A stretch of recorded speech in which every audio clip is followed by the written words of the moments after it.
کیا اسرائیل یہ جنگ جیت پائے گا؟ اس کا جواب محض عسکری پہلو سے دینا آسان ہے، لیکن سیاسی، اخلاقی، تاریخی، علاقائی اور عالمی رد عمل کے تناظر میں بات کی جائے تو یہ سوال محض جیت یا ہار تک محدود نہیں رہتا۔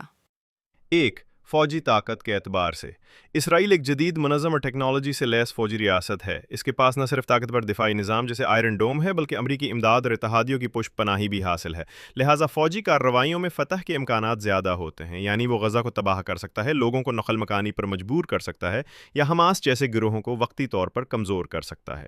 دو لیکن سوال یہ ہے، کیا یہ جنگ جیتنا کہلائے گا؟ اخلاقی میدان میں اسرائیل لاکھ فوجی فتح حاصل کرے، لیکن دنیا بھر میں اس کی ساکھ شدید مجروح ہو چکی ہے۔ بچوں اور شہریوں کے قتل عام نے اسے نسل کشی کے زمرے میں لا کھڑا کیا ہے۔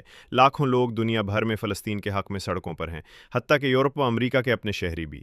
سیاسی میدان میں فلسطین کے مسئلے نے پھر سے عالمی مرکزیت حاصل کر لی ہے۔ اسرائیل جتنا غزہ پر حملہ کرتا ہے، اتنی ہی شدت سے فلسطینی مزاحمت کا بیانیہ ابھرتا ہے۔ عالمی سطح پر اسرائیل کو تنہا کرنے کی آوازیں بڑھ رہی ہیں۔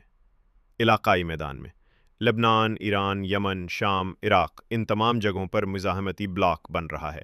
اگر اسرائیل نے جنگ کو پھیلایا تو اسے شدید اسٹریٹجک چیلنجز کا سامنا ہوگا۔ تین طویل المدت منظرنامہ۔